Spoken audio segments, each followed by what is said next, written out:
¿Qué tal? ¿Cómo están? En esta ocasión nos encontramos nuevamente en el canal del filósofo y hoy vamos a hablar de un tema histórico y vamos a aprovechar que tenemos en relación con este tema un par de personas que se han vinculado a él, que es en concreto el tema del baile de los 41, y tenemos al creador de una obra, a la creadora de una obra de teatro, Mirna Pulido, que es sobre este evento, y al director y actor de esta misma obra, que es Canek Enrique.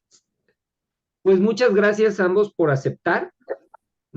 Ahorita que estábamos un poquito como en off, pues les decía, ¿no? Que yo cuando me enteré de la obra tenía mis dudas de, ay, la calidad de esto, ¿no? La verdad es algo muy digno. Y el tema, eso claramente, pues es un tema que históricamente es relevante. Y por ahí quisiera empezar haciéndole la pregunta a ambos, bueno, lo vamos a manejar así, a ambos. Y pues ahora quisiera preguntarles, para empezar, ¿qué importancia le encuentran a este tema del baile de los 41, considerando que para montar esta obra, pues hay que hacer una investigación histórica importante y pues esto nos da un contexto, ¿no? Entonces, recapitulando, ¿qué importancia tiene este evento del baile de los 41?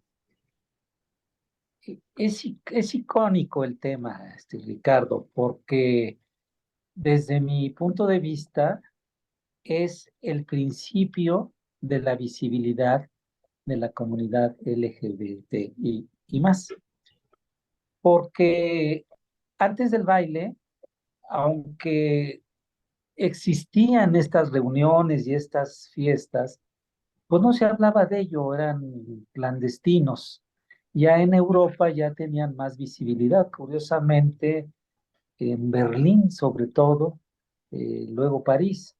Entonces, y de todos modos, en esos tiempos pues era muy censurado lo que le llamaban allá en Europa la homosexualidad. Aquí en México ni se conocía la palabra.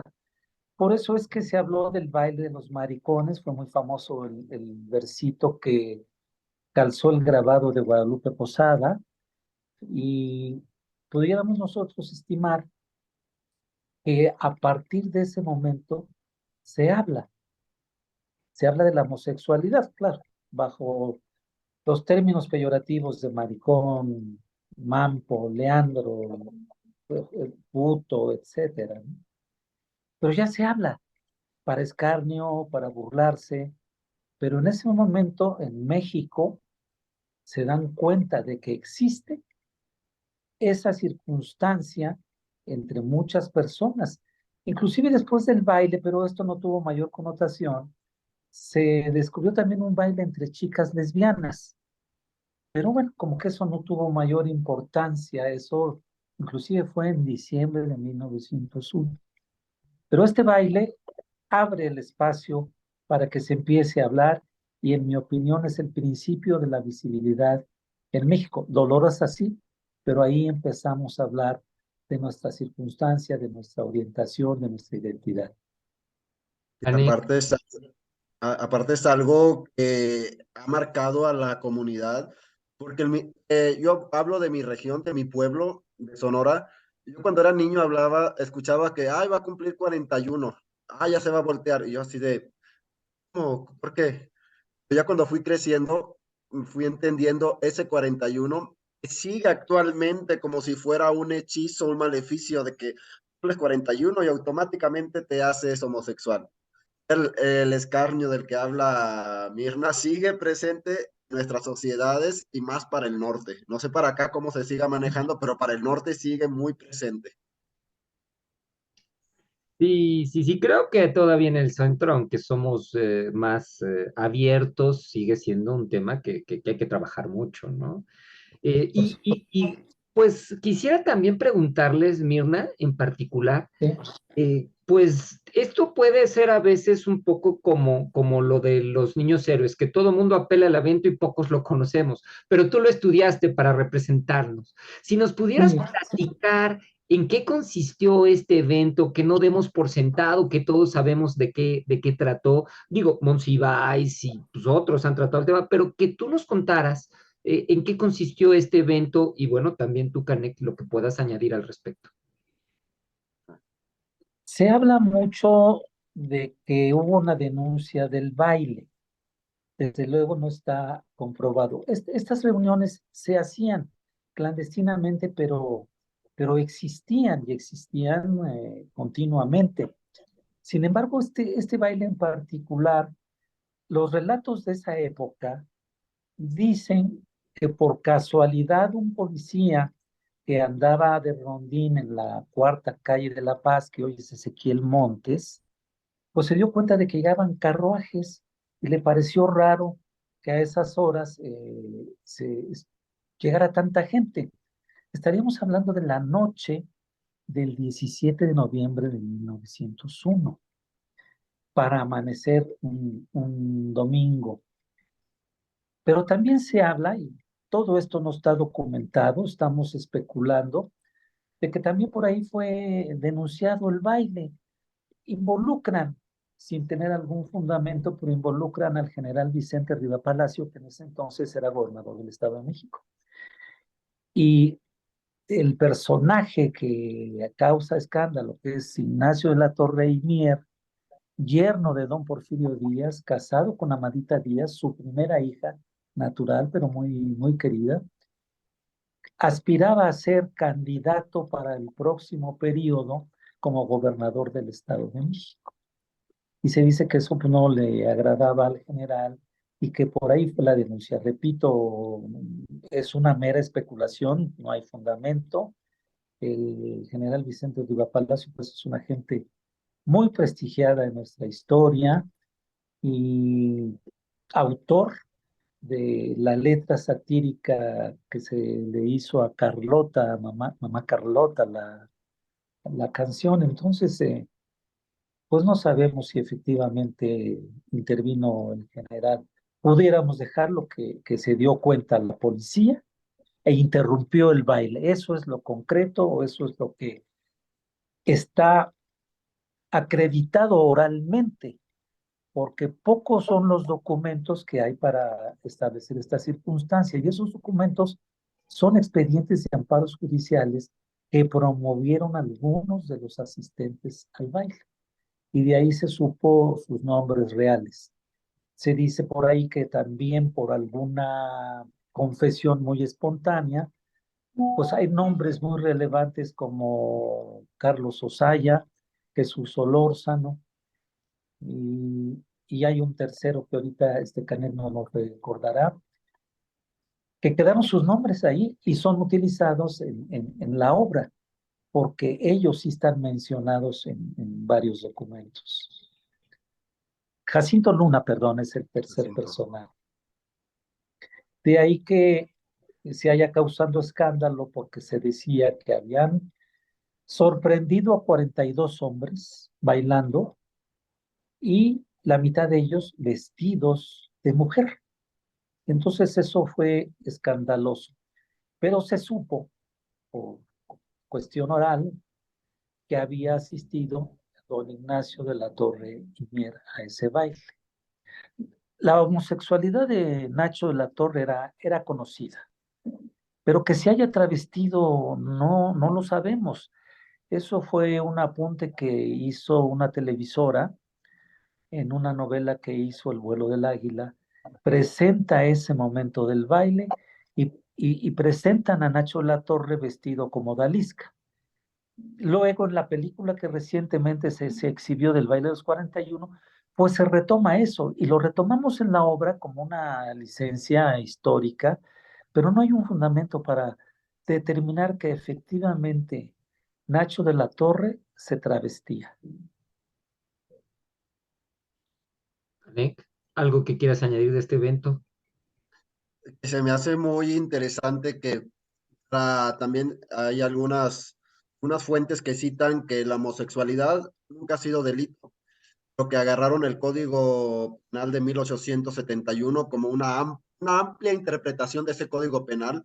Entonces, como estaban atentando contra la moral y las buenas costumbres, ese fue el motivo para hacer esa redada y para poder meter a la cárcel a los que estaban dentro de la fiesta por homosexuales, no por faltas a la moral. Y la amplia interpretación del código penal como suele pasar en las leyes.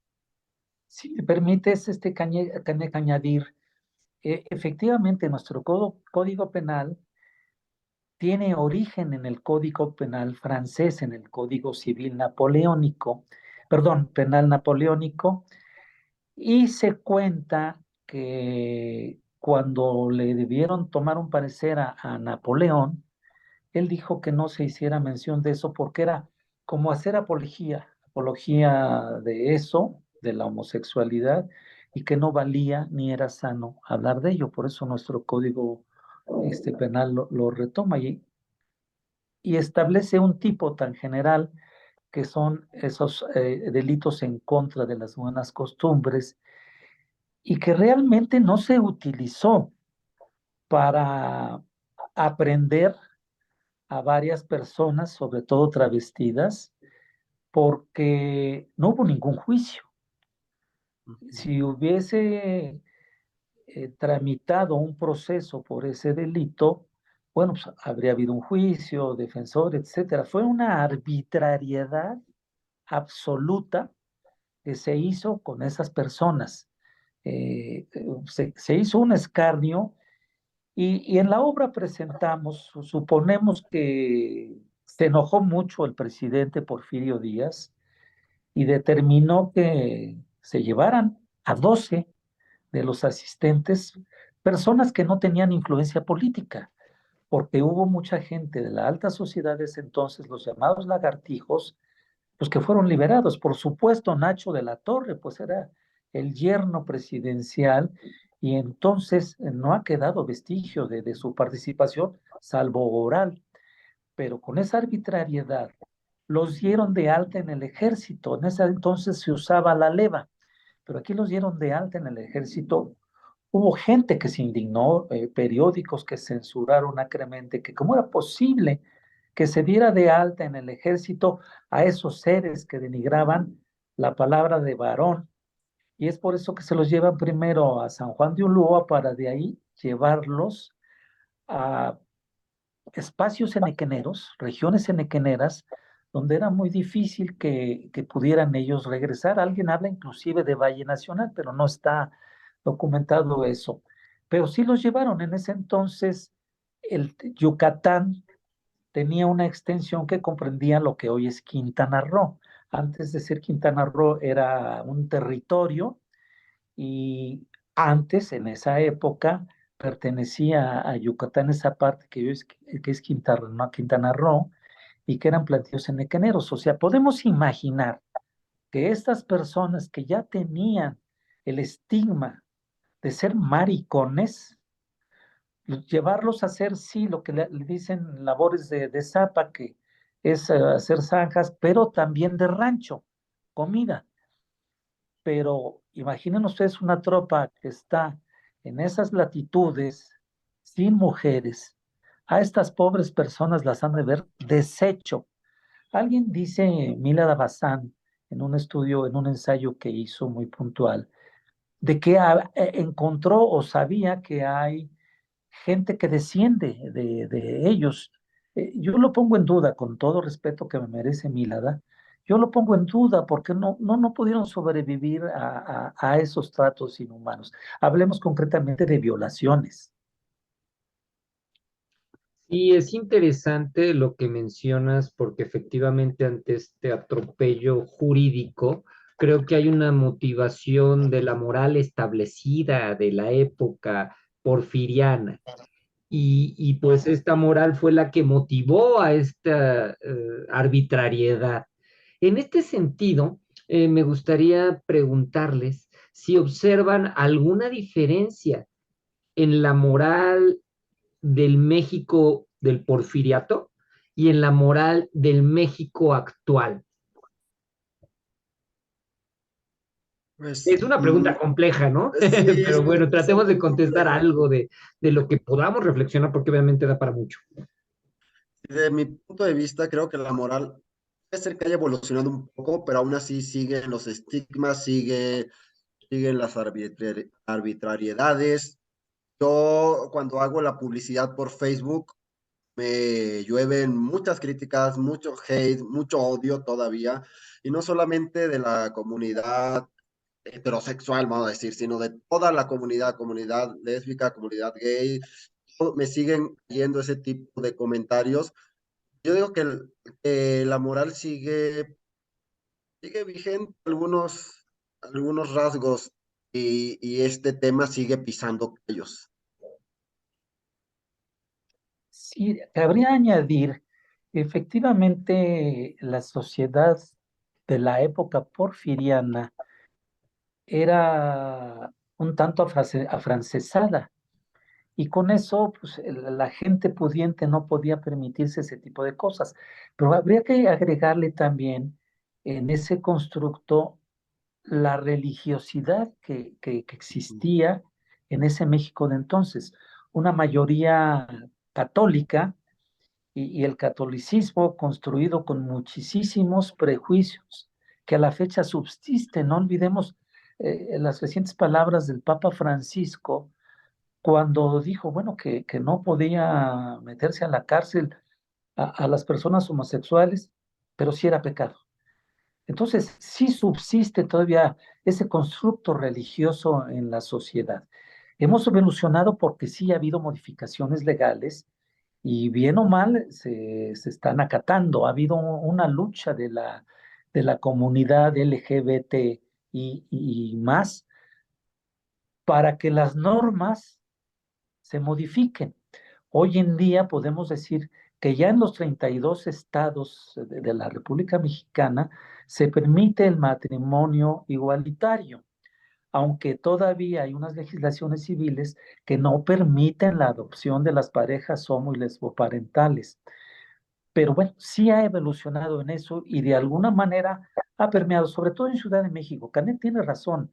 Hay latitudes en las que todavía hay una intolerancia terrible, porque recordemos que también que vivimos en una sociedad patriarcal y muy machista.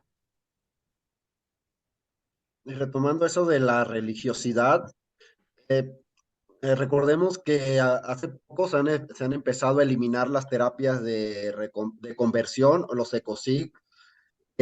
Muchos de esos eran retiros donde querían, sí, casi exorcizarte, pero eran porque tenías alguna desviación, ya sea psicológica, espiritual o algo que iba más allá. Se metía la religiosidad en esa parte para poder corregir a esos individuos. Afortunadamente se han ido quitando. Sí, y ya están prohibidas. Ujú.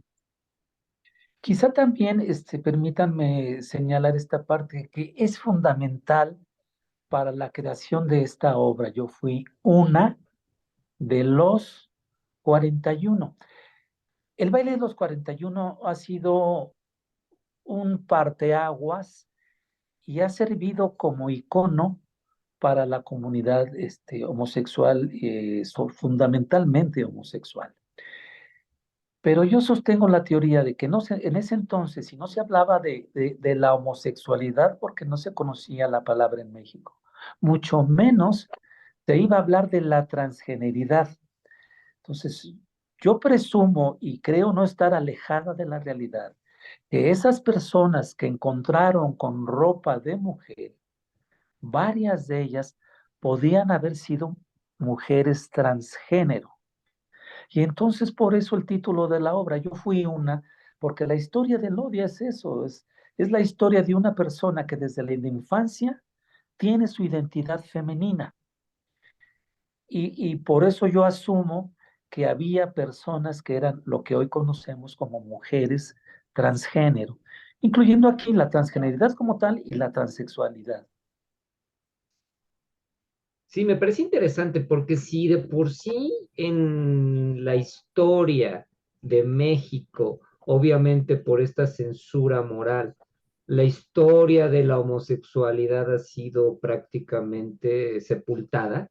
Creo que este otro fenómeno más contemporáneo, por plantearlo así, en el grado de difusión que tiene, de lo transgénero, pues se vuelve todavía más complicado de registrar históricamente. En este sentido, ¿con qué retos te enfrentaste, Mirna, a la hora de escribir tu obra y qué buscabas al elaborarla?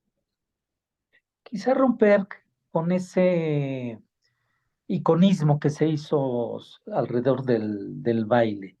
Es decir, yo no dudo que había homosexuales y que sirvió para dar visibilidad a la orientación sexual de las personas, pero hasta ahí se quedaba el asunto. Entonces mi propósito fue retomarlo, pero desde la perspectiva de que no se había estudiado el tema de la transgeneridad, ni mucho menos de la homosexualidad en ese entonces, ¿no? Era una aberración de la naturaleza que se hablara de la homosexualidad, y por eso lo que Canek dice es puntualísimo. Los padres pretendían convertir a sus hijos homosexuales en heterosexuales, y eso estaba auspiciado también por escuelas religiosas y por organizaciones religiosas. Entonces, ciertamente, como lo dices, Ricardo, mucho más complejo resulta establecer que había mujeres transgénero. Si nos quedamos con la idea de 42 hombres que asistieron a ese baile, la mitad vestidos de mujer. Es decir, lo hemos visto en las marchas. Hay personas homosexuales que no les interesa el travestismo, que son homosexuales, que no tienen ningún problema con su identidad de género, y sin embargo se travisten por alguna cuestión festiva.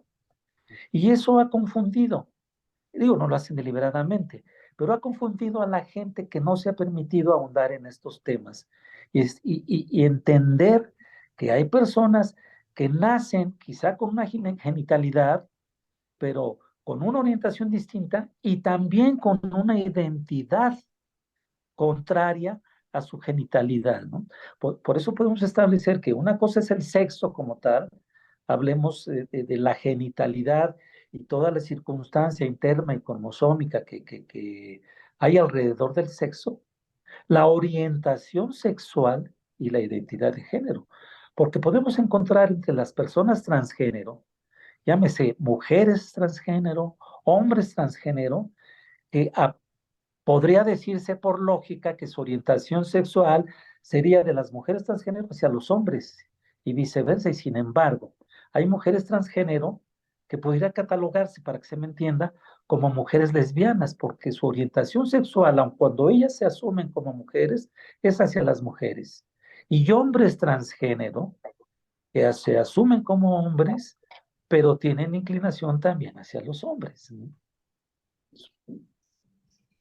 Sí, adelante, Canek, si quieres comentar algo, si no paso en la siguiente pregunta. Es un tema eh, complejo, pero Mirna tiene una gran explicación a esto de que es identidad de género, la sexualidad, la orientación. Es un tema que siempre causa controversia si no lo sabes explicar. La explicación puntual de Mirna, creo que hasta a mí me quedó bastante claro. Muchas gracias, Mirna, por esa explicación, No, porque no, no, no. siempre es bueno escucharlo, reforzar los términos para no meter la pata, como se Sí, suele decir. sí, sí. Sí, y en ese sentido creo que quizá por eso la pertinencia de este tipo de obras que conectan con el pasado, pero que siguen con un pie también en el presente. Y, por ejemplo, había pues muchas referencias que obviamente hacían guiños a esto, ¿no? En la obra de teatro un poquito a Gloria Trevi, esta cuestión bueno, a mí una frase que me llamó mucho la atención que creo que habla en general de la moral actual y de la época, y que sirve también para los tapujos que hubo de aquellos que se liberaron de este escándalo con su dinero, fue esta frase que dijeron, el dinero cómo calma los nervios. Y definitivamente es una obra que es bastante vigente, ¿no? Creo que eso es lo que hace valioso siempre al arte, que puede tener una permanencia. Y en este sentido, también quisiera preguntar, ¿no? Con ustedes sobre ¿qué perspectiva le ven a este tipo de teatro, que es un teatro, vamos a decir, que es crítico, que es activista en cierto sentido? Y bueno, tú me habías comentado, mira, que eres activista. Canek, tú eres un actor, pero bueno, también haces activismo en esa actuación. Entonces, ¿qué me pueden decir de este teatro que hace activismo? Yo creo que eso te lo podría contestar muy bien Canek. Nada Sí, más si hay que hacer aquí una acotación en estas épocas en que se habla mucho de plagio. Esa frase se le atribuye a María Félix, la Sí. de el dinero calma los nervios. Entonces, y ciertamente faltó esa cita en la obra, pero mira, nunca es tarde para remediarlo y para evitar ahorita que se nos diga que somos plagiaria. No, muy bien, muy bien. sí. Bueno, es muy padre hacer este tipo de obras. A mí esta obra me llena el alma. Y que es mi granito de arena para el universo, buscar un cambio en la sociedad. Hay personas que me preguntan, oye, ¿pueden entrar niños? Les digo, por supuesto, esta obra es para toda la familia. En cartelera lo pongo que es para 15 y más, pero si van niños de 10, 11, 12, son bienvenidos porque van a aprender historia, van a aprender respeto, van a aprender muchas cosas, porque es una obra que está enseñando, aparte de divertir, está poniendo muchos temas en la mesa que los niños no son tontos, los niños entienden perfectamente mejor que los adultos a veces. Los adultos se hacen tontos, los niños no. Ellos sí les caen el 20 y luego salen haciéndose preguntas. Pero cuando preguntan, ¿pueden ir niños? Por supuesto. A mí los niños son bienvenidos. No es una obra infantil, pero es una obra que ellos la van a disfrutar y la van a entender más que los adultos. Perdón que intervenga, lo que acabas de decir, Canek, es importantísimo. Estamos ahorita en momentos en que se está luchando por una normatividad, por lo menos en la Ciudad de México, para que los niños puedan tomar, estoy hablando de niños y niñas, puedan tomar sus decisiones oportunamente. Está la controversia de que si un niño de 8 años tiene la capacidad de razonar y entender lo que va a venir a futuro con una terapia de conversión. Pero está médicamente comprobado de que si esas terapias de conversión se hacen a tiempos, estoy hablando de terapia, no estoy hablando de reasignaciones totales. Ujú. Es decir, en las niñas trans, empezar a detener los procesos hormonales que masculinizan y viceversa.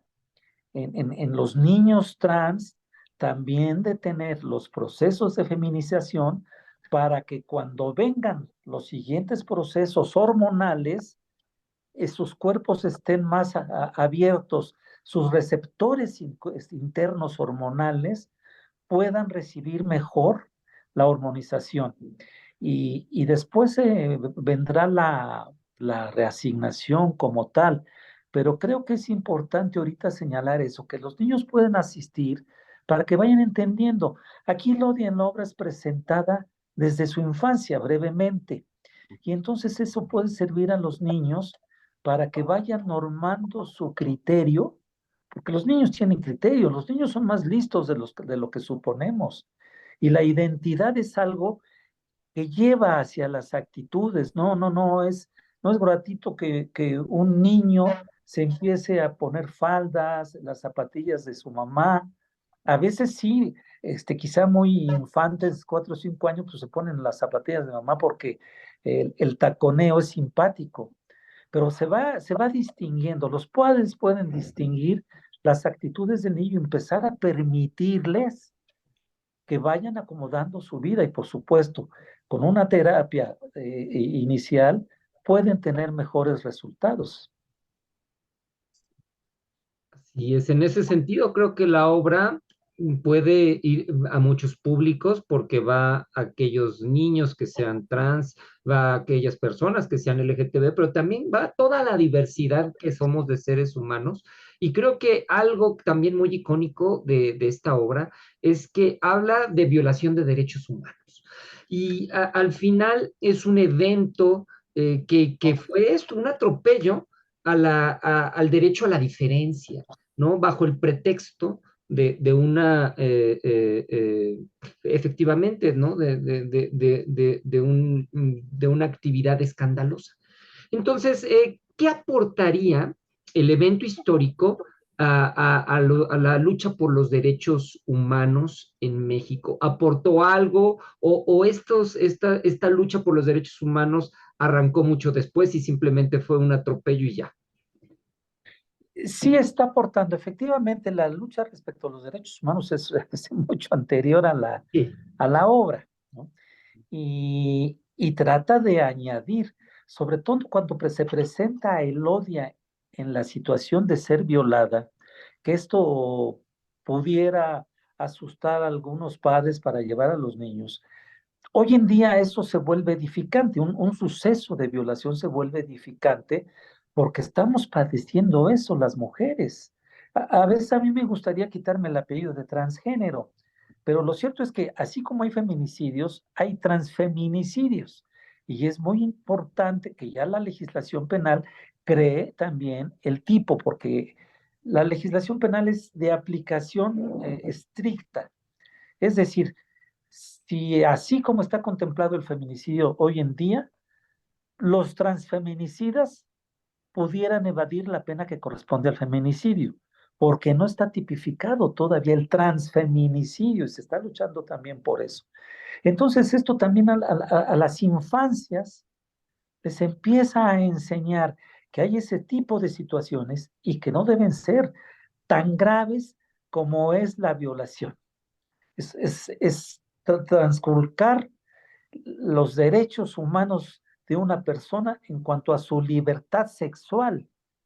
Y eso tiene que quedar muy claro desde mentes tempranas. Y por eso me quise cerrar la obra con ese video al final, que habla de los derechos, que habla de las redadas, y ese audio que se escucha de fondo es Kenia Cuevas, la activista por los derechos de la comunidad LGBT. eh, Fue testigo del asesinato de su amiga Paola y estuvo luchando para que se le reconociera como Paola Buenrostro, se le quitara tantos estigmas como el cuerpo, el asesinado, él, y le pusieran el nombre ya. Por eso siempre cierro con ese mensaje de que los derechos humanos hacia la comunidad y hacia todo, toda la humanidad debe de seguir luchándose hasta conseguir no, no tengamos la etiqueta de gay, de transexual, nada, simplemente el nombre, fuera Sí, etiquetas. perdón. Así Bueno, es. esta parte que acaba de señalar Canek y que es el final puntual de la presentación, que eso es de Canek, es ese video o es inspiración de Canek y viene a colación porque efectivamente ha habido mucho asesinato de mujeres trans que ejercen el trabajo sexual, lo cual desde mi punto de vista es un trabajo digno, por más que se pueda decir lo contrario. La gente no sabemos cuáles han sido las causas de que las personas se dediquen al trabajo sexual, hombres y mujeres, mujeres trans fundamentalmente, y son las mujeres trans las que han sufrido esos crímenes que quedan impunes. Si muchos feminicidios han quedado impunes y eso se ha manejado en la marcha del 8 de marzo, los feminicidios con más razón. Entonces fue muy importante ese final que le dio Canek a la obra. Así, sí, aprovechando, Canek, que tú eres el director y que, bueno, tú eres, Mirna, la creadora, ¿cómo se dio esta sinergia? ¿Cómo decidieron montar el proyecto? ¿Qué le aportaste tú, Canek? Y cómo lo consensuaron? Pues resulta que yo vi la obra hace 12 años Sí, aproximadamente. No, soy muy malo para ubicarme, pero era el patio de una escuela vieja, Mirna, donde era como un escenario de piedra o algo así. Yo todavía no empezaba a hacer teatro y dije, yo quiero hacer eso, yo quiero esa obra, yo quiero llevar ese mensaje. Y Mirna es hermana de una muy gran amiga, la tía Lili, que la conocí por la expareja de Juan, que era mi pareja, y nos conocimos, esa fue la herencia de mi amigo Mau. Cuando él falleció, nosotros quedamos dentro de la familia y empezamos a tratar con la tía Lili. A través de la tía Lili fue que me contactó con Mirna y nos pusimos de acuerdo, me la prestó, llegó la pandemia, no se pudo hacer nada y ya después dije, pues vamos, ya, es ahora o nunca. Habrá sido en la Universidad Obrera, por el centro, muy cerca del Templo Mayor, que yo recuerde una escuela con un patio grande y antiguo.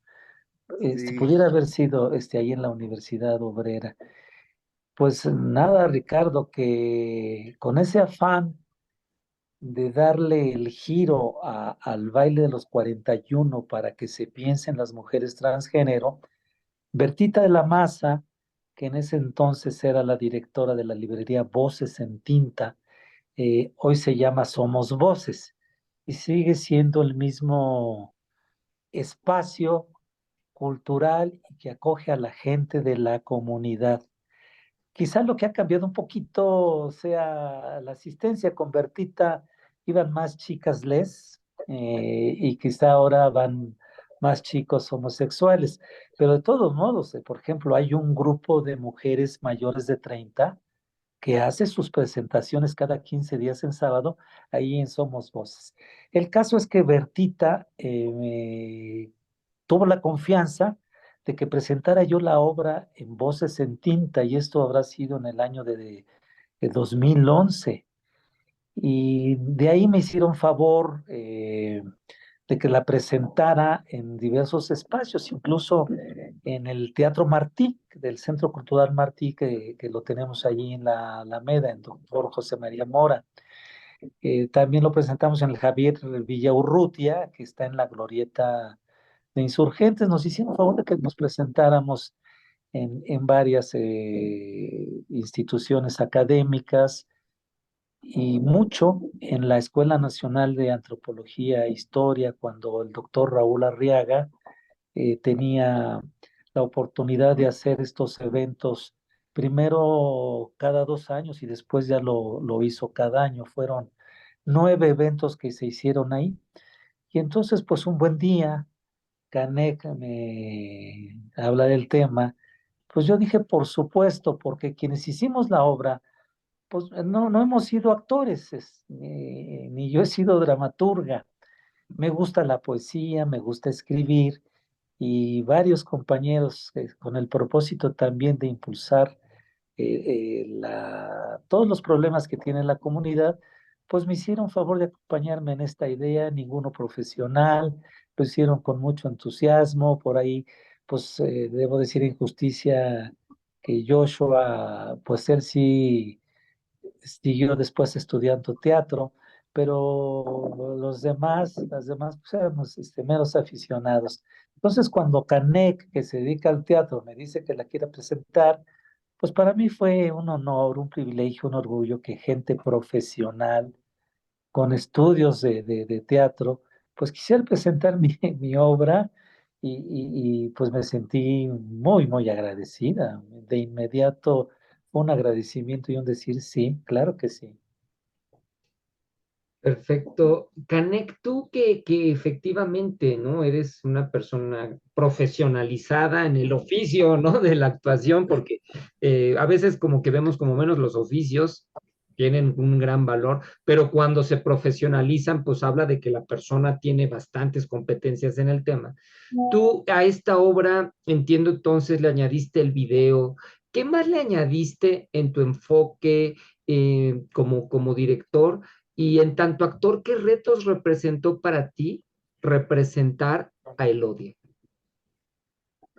Le agregué los audios.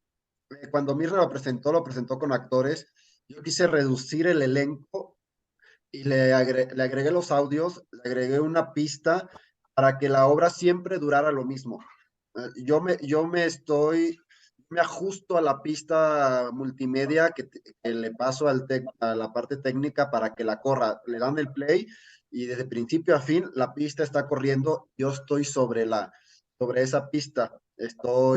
Me ajusto a los tiempos. Hay veces que me sobra tiempo. Eso me ayuda para poder interactuar con el público. Que cuando va el público y el actor interactúa, o el personaje, perdón, interactúa con ellos, como que se sacan de onda y empiezan a jugar. Eso es bonito. Y sí, cuando me sobra tiempo, interactúo con el público. El reto que tuve fue hacer la investigación histórica, que cuando empecé a revisar los nombres y todo, dije, wow, wow, está todo lo que buscas, está en la historia. Eso es bonito porque era un mensaje que iba a dar que estaba sustentado por una dramaturga y por registros históricos. Parte que tuve un mes para montarla, un mes para hacer el vestuario, un mes para buscarlo, atrezarlo, para buscar foro y para hacer la publicidad, para aprenderme el texto, darle esa vida, no solamente memorizarlo, porque lo puedes memorizar y te sale frío, pero darle esa vida que el odia transmite. Sí, me costó un poco de trabajo, pero poco a poco durante los ensayos lo pude ir trabajando y darle la vida necesaria. La ventaja que tuve es que era yo solo y las intervenciones de la mamá, de Porfirio, Beaticita, todas estas intervenciones ya estaban en un multimedia. Claro. Mirna, por ahí me dijo un pajarito que Elodia no es un personaje real. ¿Es cierto esto? Y si es así, ¿cómo construiste Elodia? Cuéntanos de este proceso genético.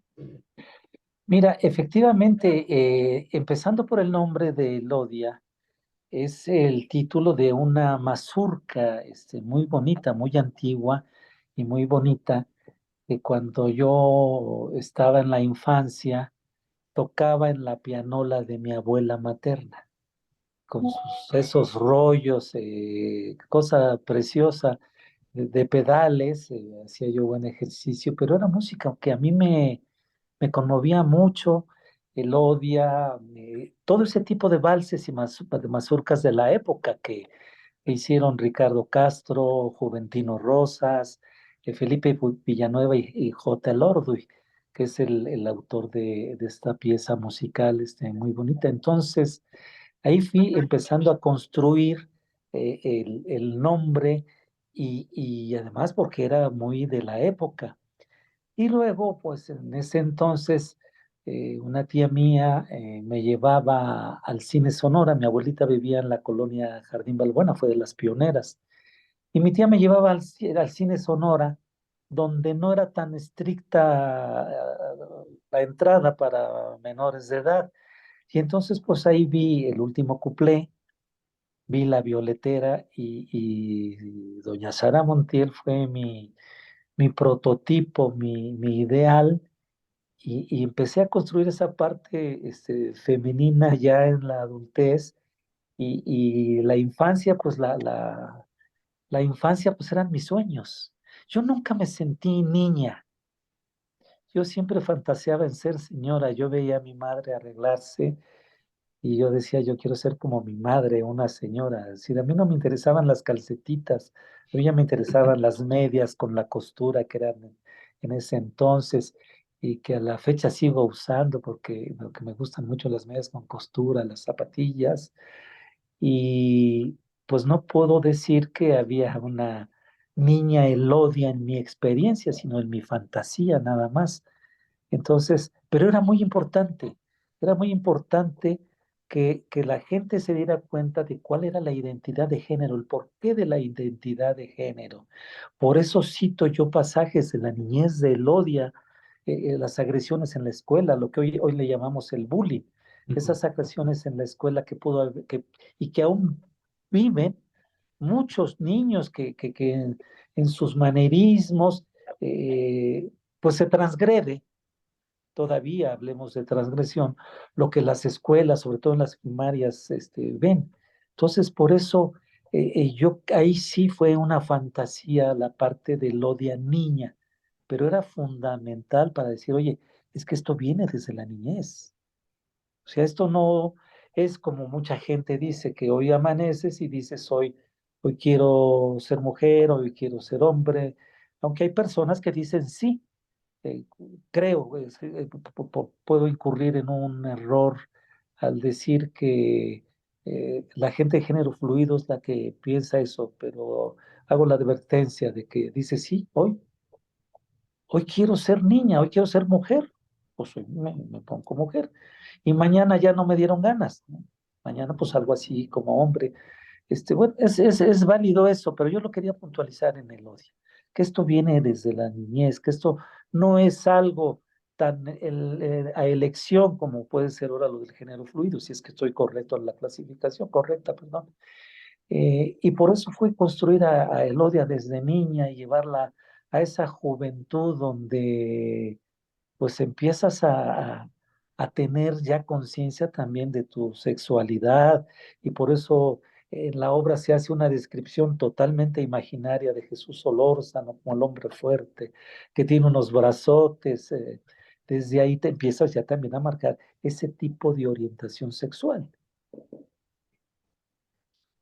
Así es, fíjate que ahorita me recuerdan que de hecho, por cierto, no es publicidad, pero ya entrevisté alguna vez a una persona de género fluido aquí en el canal, me costó algunos suscriptores, posiblemente también pierda otros, pero no me importa porque aquí lo que queremos hacer es una labor de difusión, y no es ni promocionar nada, es difundir ideas, difundir cultura, difundir reflexiones. Pero vaya, fíjate, lo que les quiero comunicar es que justo esta persona me tocó de alumna, ¿no? Y luego me tocó, pues, un alumno comprometido, y luego este alumno fue profesor en la universidad donde trabajo. Y pues en esto, ¿no? De oscilar entre roles, de presentarse como varón, de presentarse como mujer, pues la universidad no pudo con eso, ¿no? Y me acuerdo que cuando lo entrevisté, estaba muy orgulloso de no haber sido discriminado, y meses después, creo que fue hasta 1 o 2 años después de esta entrevista, y no por la entrevista, la escuela pues lo dio de baja, ¿no? Con pretextos que pues efectivamente apuntaban hacia otro lado.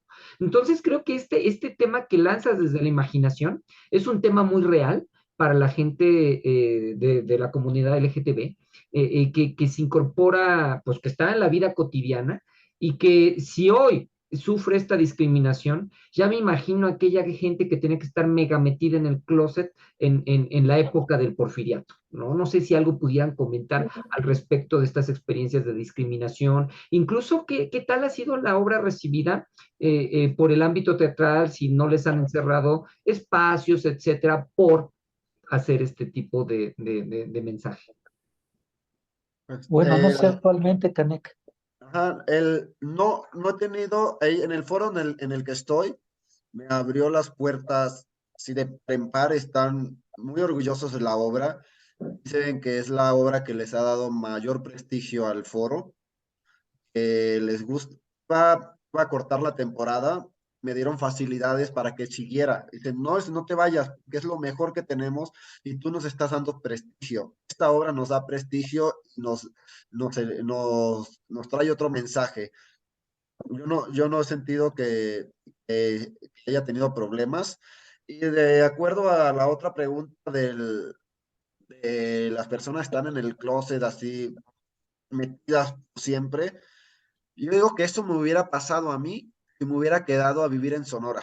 Me Mm. hubiera casado, hubiera tenido hijos y ahí me hubiera quedado viviendo una vida que yo no hubiera querido. Que sí hay muchas personas que no tienen ese valor para salir del closet y prefieren seguir con la normatividad que le están marcando las familias tradicionales, machistas, patriarcales.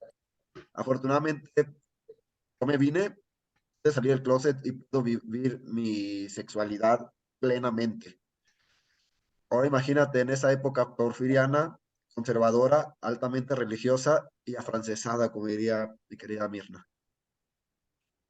Sí, lo cierto es que estas 12 personas, allí hay también confusiones históricas porque llevan en un tren a 19 personas y se dice que 7 de ellos eran delincuentes comunes, que también los dieron de alta, y en la obra hay una acotación sobre de eso, de un borrachito que hace la aclaración de que él ni siquiera sabe bailar. Y bueno, pues el castigo fue terrible, independientemente de que fue una arbitrariedad, una ilegalidad y una violación de derechos humanos rotunda. eh, También viene esa parte de que no sabemos el fin de ellos y lo estamos suponiendo muy feo por un asunto de lógica. Pero se fue dando una evolución. Yo creo que a partir de los 50 ya se presentaban en espectáculos, quizás sí de teatros de carpa, personajes travestidos. Eh, Quizá actoralmente nada más, quizá homosexuales, quizá sí transgéneros, pero ya se hablaba, es decir, ya había mucha presentación del transvestismo.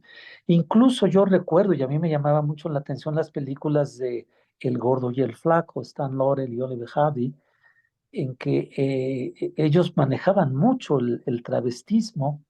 Desde luego, pues ellos no eran homosexuales, por lo menos es lo que nosotros sabemos, ¿no?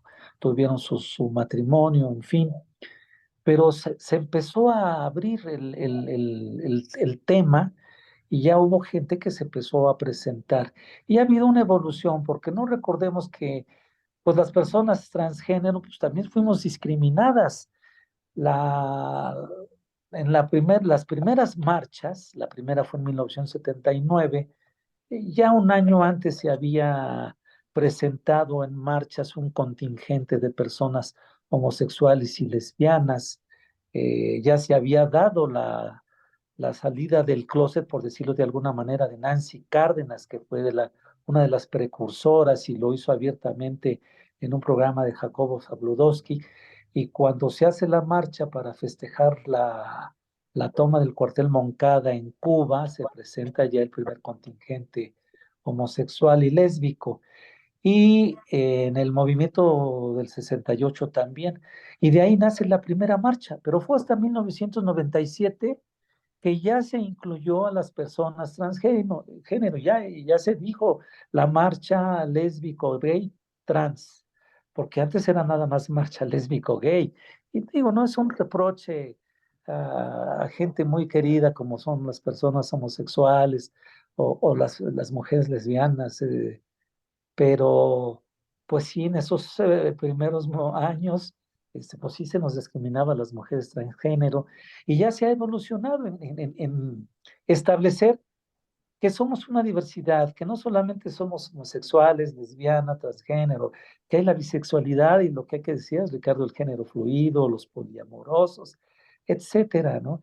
En ese afán que se ha tenido y que ha sido bueno para algunos casos de clasificar, de poner las etiquetas. Bueno, pues sí, se está notando que pues, el mundo es absolutamente diverso y que esto se da desde especímenes primarios, ¿no? De peces, hay el hermafroditismo natural, ¿no?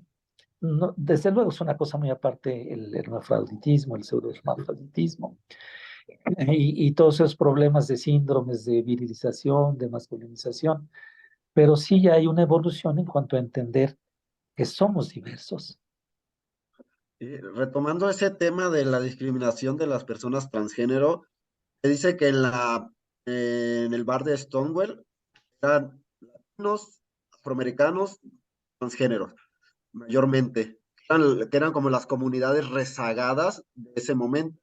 Y podemos ver ese tema de la discriminación en la serie de Pose que estaba en Netflix, cómo las personas transgéneros no pueden entrar a un bar gay que están siendo discriminados, no los toman como parte de la comunidad. Ese tema, pues como dice Mirna, poco a poco se fue fueron incluyendo dentro de una comunidad que también discriminaba. Sí, y bueno, pues hemos visto que también se ha evolucionado en el trato de lo que somos, porque recuerde pues que había programas de comediantes en donde se manejaba como chistoso el estereotipo de una persona gay o de una lesbiana, y bueno, pues incluso hace poco Jorge Ortiz de Pinedo, al cual yo le tengo mucho respeto como comediante y como activista de los actores. Sin embargo, él se quejaba de que pues, ya no podía hacer chistes porque pues eso molestaba a la comunidad. No, pues qué bueno que ya no se puedan hacer chistes porque pues no es gracioso, ¿no? Y qué bueno que hay una evolución en ese sentido en base a la normatividad. Efectivamente, pues la ley para prevenir la discriminación está protegiendo de ese tipo de estereotipos que lejos de ayudar a la comunidad, propiciaba la burla y el escarnio. Entonces sí hemos visto esa evolución. En el cine quizás sea menos porque, pues recordarán ustedes que hay varias películas con el tema de la transgeneridad, sobre todo femenina, y en el que han utilizado a actrices. Y también ha habido películas donde, pues si bien no se ha estereotipado a las mujeres transgénero, pues sí se les ha puesto en un lugar así como tal, como transgénero. Afortunadamente eso ha cambiado. Ahorita que hablo Canek de Netflix, pues hay esta serie de Orange and Black, donde, bueno, ya presentan a actrices transgénero. Y aunque sí se habla de que en esa serie se trata de persona transgénero, bueno, ya se está contratando a personas transgénero para que actúen. Y yo espero que en el futuro pueda haber una mujer transgénero actuando en un papel en el que no se dé la connotación, es la mujer transgénero que está participando en la película. Y lo mismo con los hombres transgénero. Esperemos que un día se llegue a eso, y aunque yo soy de las personas que a mí me parece todavía una frivolidad lo de los Óscares, pues qué bueno que un día una persona trans gane un Óscar. Pues Así. tenemos a una chica trans de la serie de Pose, está ganando premios, es la representante que ahorita está en los medios, que es MG Rodríguez, Ok. la protagonista. Es un orgullo cada vez que se ve en la televisión.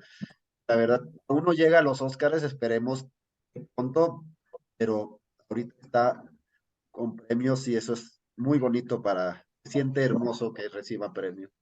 Sí, y no se trataría de frivolizar, sino de efectivamente evolucionar en esos ámbitos eh, tan estereotipados, etcétera, ¿no?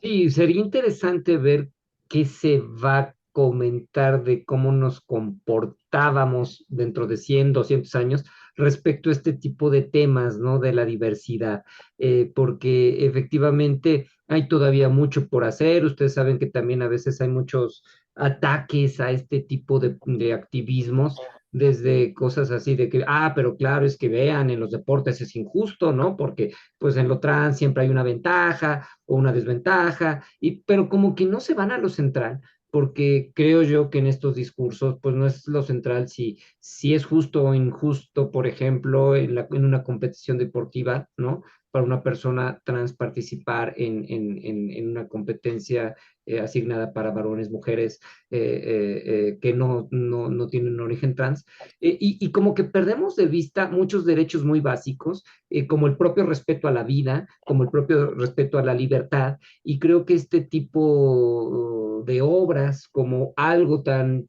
insulso a mí me parece, o vaya, tan poco, tan, algo tan que no tendría que ser grave, que simplemente un grupo de personas se reúnen a bailar y hacer una fiesta privada, terminan, ¿no? Como terminan.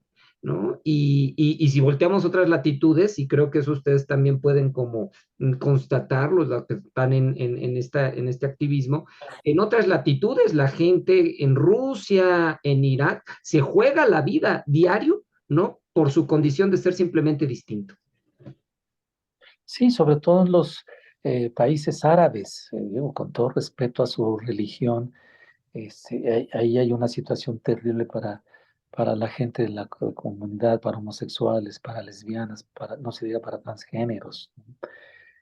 Pues sí se respeta la religión y la cultura de esos países, pero en ese sentido, pues yo creo que deberían ver, pues diríamos hacia el occidente, sin que quiera yo caer en ese tipo de cuestiones políticas, ¿no?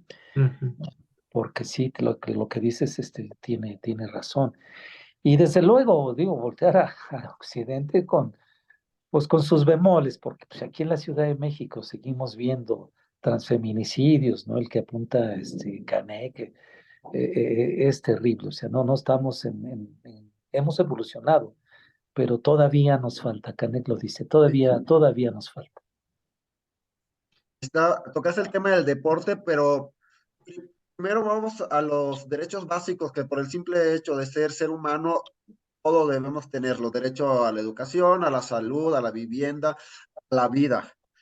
A lo que venga, lo demás, pues qué bueno, pero primero nos vamos a los derechos que están plasmados en la Carta Magna. México es el segundo país de transfeminicidios en América Latina. Sí, Eh, sí. Tenemos medalla de plata. Sí, hay que felicitarlo porque México se ha esforzado, pero no gana medalla de plata en otra cosa, pero en homicidio de mujeres trans sí la tiene. Y regresándome un poquito a estos temas deportivos, el proceso de feminización de las mujeres transgénero, que implica la ingesta de hormonas y la ingesta de inhibidores hormonales, es decir, inhibir la testosterona propia del varón para luego procurar los estrógenos y la progesterona, hace que se pierda masa muscular. Entonces no es tan preciso eso de que haya una ventaja. Es decir, al perder masa muscular se pierde fuerza. Entonces se llega a un nivel en que se está de igual a igual, ¿no? Y quizá lo que ha hecho que haya escándalos deportivos no es tanto la parte de la transgeneridad, sino la parte de la intersexualidad. Es decir, esas personas que por alguna razón, teniendo una genitalidad de hombre o de mujer, tienen otras características distintas, contrarias a la genitalidad. Y eso, pues, son cuestiones biológicas. Y entonces se habla poco, pero ha habido casos de muchas mujeres que por tener alguna cuestión de intersexualidad y no necesariamente biológica, sino por algún síndrome, se les han quitado sus premios. Afortunadamente, bueno, no ha sido tan publicitado, pero sin embargo, recordemos el caso, perdón, de la chica sudafricana, Semella, que no que la hicieron pedazos. Sí, efectivamente su fenotipo no era femenino, pero era una mujer. Desde el punto de vista biológico y cromosomático, había por ahí alguna otra cuestión que le daba a esos caracteres un tanto masculinos y ahí pues por supuesto que es una violación de derechos humanos sin que tenga que ver con transgeneridad. Y sería muy injusto que por alguna cuestión biológica pues no se permitiera la participación. Ahora ya parece que las federaciones olímpicas como que están dejando un poquito el tema, pero sí se cometieron muchas injusticias y se acaba con la vida realmente de las personas. O sea, una chica que desde niña le ha gustado ser niña y está convencida de ser niña, que de repente después de una competencia le digan, oye, pues fíjate que tú no eres mujer. Digo, eso es terrible. Decir, no puede un comité olímpico decirle a alguien, oye, no, tú no eres mujer. Eso es una atrocidad. Así es, y fíjense, todo empezó con el baile de los 41 y llegamos a este punto. ¿Por qué? Porque bien lo decía este filósofo francés Paul Ricoeur, el símbolo da que pensar. Y el teatro en tanto que es simbólico y en tanto que es artístico, pues da muchas cosas que pensar. Y creo que ese es el valor de esta obra. y pues me gustaría cerrar con, pues ahora sí, un comercial de que nos digan cómo la puede ver la gente, hasta cuándo va a estar, cuánto tiempo más se va a montar, etcétera, por favor. Claro, estamos los sábados a las 8 de la noche en el Foro Ricardo Villarreal, en Higuera 31, en el centro de Coyoacán. Estaremos hasta el 29 de abril, menos el 22 de abril, porque va a haber una cuestión del foro. Todavía nos quedan 6 funciones para que vayan, disfruten de esta hermosa obra de Yo Fui una de los 41.